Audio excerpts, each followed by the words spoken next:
What do you do when the father who changed the locks while you sat on his front step with 2 garbage bags, the one who told everyone you were dead to him, shows up 6 years later with grocery store flowers and warm eyes because he found out who your daughter's father is? I was 18 when I told my father I was pregnant. He gave me 2 hours to pack and get out. He said I'd chosen to ruin myself so I could figure out the consequences alone. He called the locksmith before he told me to leave. That detail mattered to me for years afterward. The planning of it. The way he had decided my exile before he gave me a single chance to explain. I slept in my car the first 2 nights. On the 3rd day, a social worker at the free clinic got me a bed at a women's shelter. The intake form had a checkbox near the top. Abandoned youth. The volunteer paused with her pen above it and asked me gently if there was really no one. I said no. She checked the box. I delivered my daughter alone in a county hospital on a Tuesday in February during a freezing rain. A nurse named Patrice held my hand because there was no one else. They listed me as indigent. No emergency contact. No father listed. I held my daughter against my chest and made her a promise in that cold, bright room. I would never, not once, make her feel like a problem someone solved by getting rid of her. The 5 years that followed were what they were. A studio apartment with black mold I scrubbed with bleach every week that always came back. Roaches through the drain. A radiator that barely warmed. Laya sleeping in a dresser drawer lined with a folded towel because I couldn't afford a crib. Walking 3 miles to work in the dark because the buses didn't run early enough. I ate plain rice so Laya could have the eggs. One winter, I skipped my own asthma inhaler for 2 months because the choice was that or her formula. And I breathed shallow and prayed through all of it. My father lived 20 minutes away with a lawn service and a country club membership. He told everyone I'd run off to be a stripper in Vegas. He told them I was dead to him. My brother Elliot was 15 when I got thrown out. Terrified of our father the specific way you're terrified of a controlling man when you still live under his roof. But he loved me and he found ways. He'd text from a friend's phone so the number wouldn't show on the family plan. He'd meet me at a park across town with a backpack full of clothes he'd bought with his pocket money. Little outfits for Laya in sizes he had to guess at. He cried the first time he held her.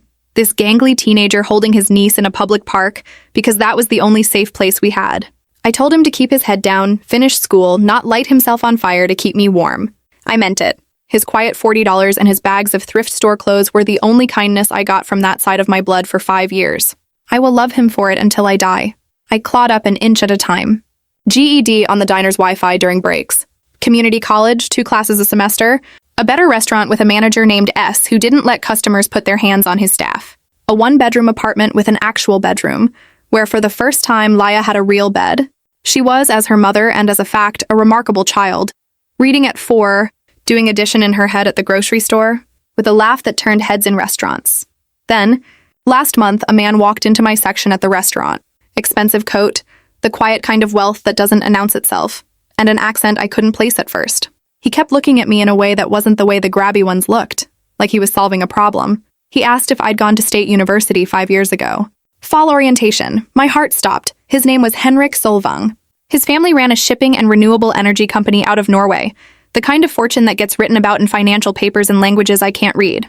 He had been visiting that fall under a casual anglicized name because he hadn't wanted at 18 to be the heir to anything for 1 semester. He had spent that one night with a girl who'd recited Shakespeare at him while drunk and laughed at his terrible American slang. And he told me, never stopped thinking about her. He'd been trying to find me for 2 full years. He'd hired investigators. He'd spent more money than I'd earned in 5 years trying to track down a girl whose last name he'd never known. He found me through a chain that started at the community college and ended at the restaurant. He had flown across an ocean and sat in my section and ordered a coffee he never drank, just to be sure it was me. I told him to wait.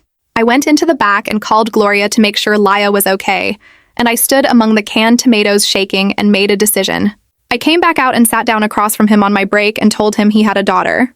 I watched a grown man come apart in the middle of a restaurant dining room at 4 in the afternoon. Within a week, on terms I controlled, things began to change. He set up a trust for Laya structured so no one, not him, not his family, not me, could raid it. He bought a house and put it in my name with legal language that protected me even from him.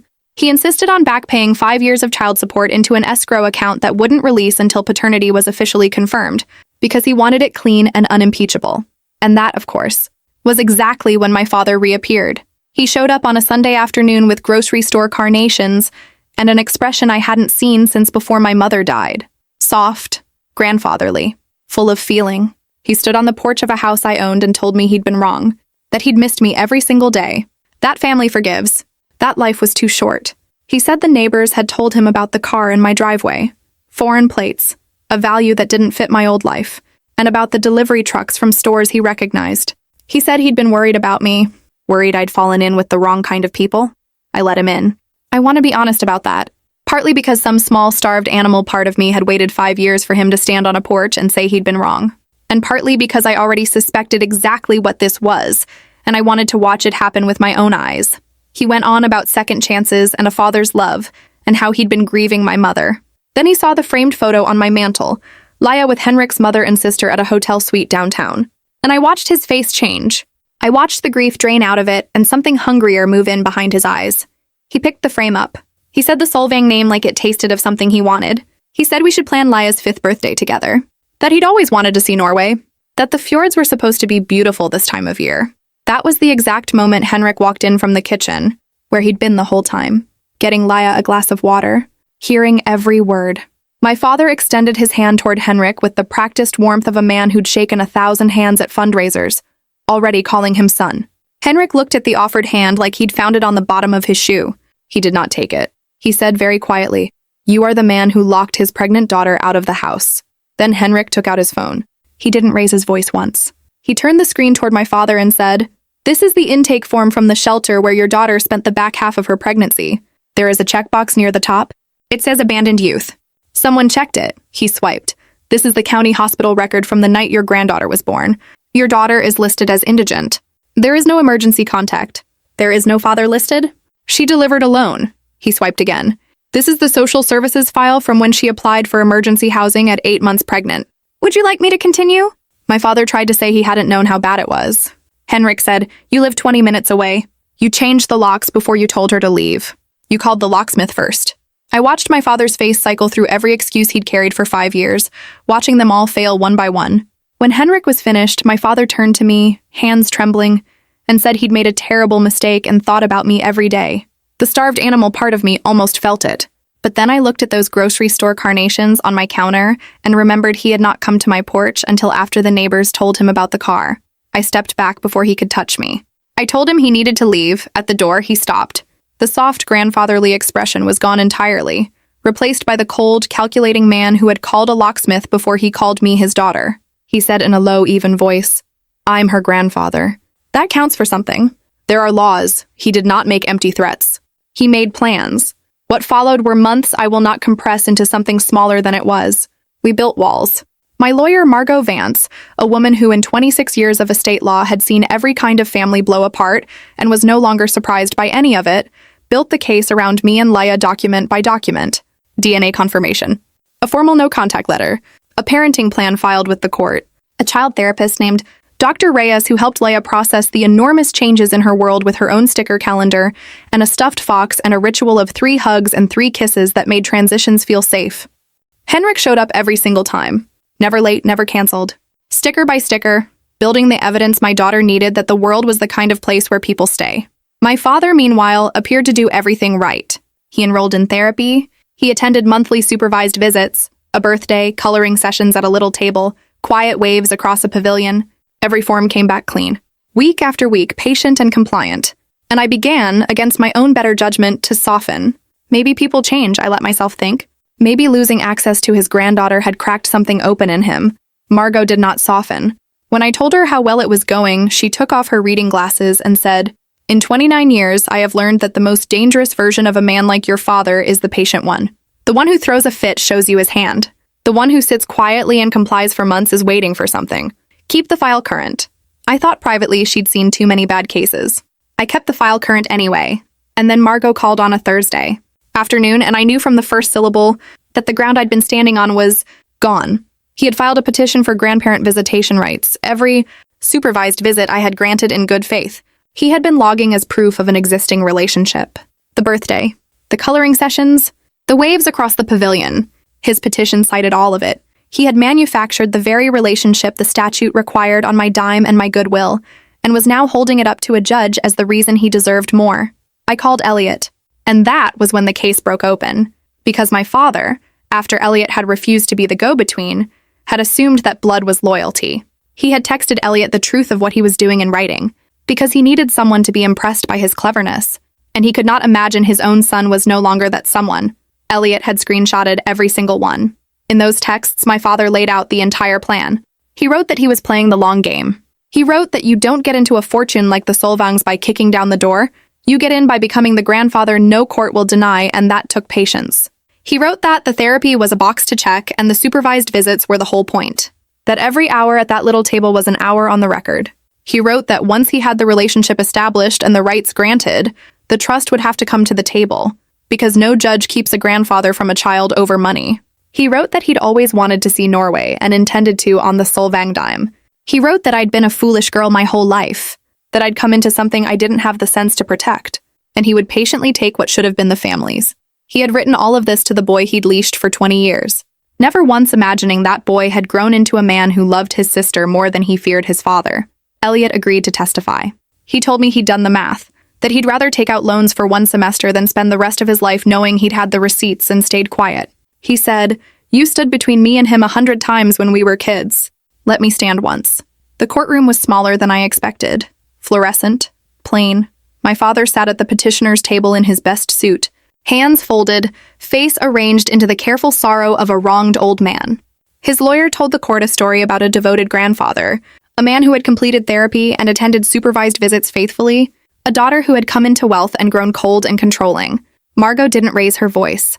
She never did.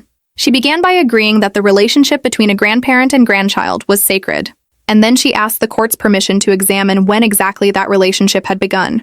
She walked it back, document by document. The shelter intake form with the abandoned youth checkbox. The county hospital record, indigent, no emergency contact, delivered alone. The social media album titled My Pride and Joy, 30 photographs, and the most recent predated Leia entirely. The testimony of 2 relatives who had heard him say I was dead to him. And then, the text messages. Margot read them into the record in her level, unhurried voice. The courtroom went very quiet. When she set the pages down, the silver-haired lawyer did not rise to object. You cannot object to a man's own confession. I made myself look at my father then. The careful sorrow slid off his face. The real thing showed underneath. The cold, calculating man from my porch, the man who had called the locksmith first. He looked at his son on the witness stand with an expression of pure disbelief, as though the betrayal were Elliot's and not his own. As though he genuinely could not process that the boy he'd leashed had teeth. Elliot held his gaze and did not look away. The judge took a recess and came back in under 20 minutes. She found that the entire basis of the petition was a relationship the petitioner himself had described in writing as a deliberate construction undertaken for financial gain. She found that the supervised visits were not evidence of a bond, but evidence of a strategy, and that granting rights on that basis would reward the manipulation of the court and the exploitation of the respondent's good faith. She found that no qualifying relationship had existed prior to the calculated campaign. She denied the petition in full, dismissed it with prejudice, and noted for the record her finding that it had been brought in bad faith. She looked at my father over the bench and said, "The relationship a grandparent earns is not the same as the one a grandparent litigates, and you have shown this court only the second kind." My father sat at the petitioner's table while the room moved on around him, an old man in a wedding suit holding a handkerchief he no longer had any use for. I stood up. Margot squeezed my arm. Elliot came down from the stand and stood on one side of me, and Henrik stood on the other, neither of them in front of me. Both of them beside me. My father said my name once, low, the way he had once said disgrace slow in his kitchen, like he was tasting it. I did not stop.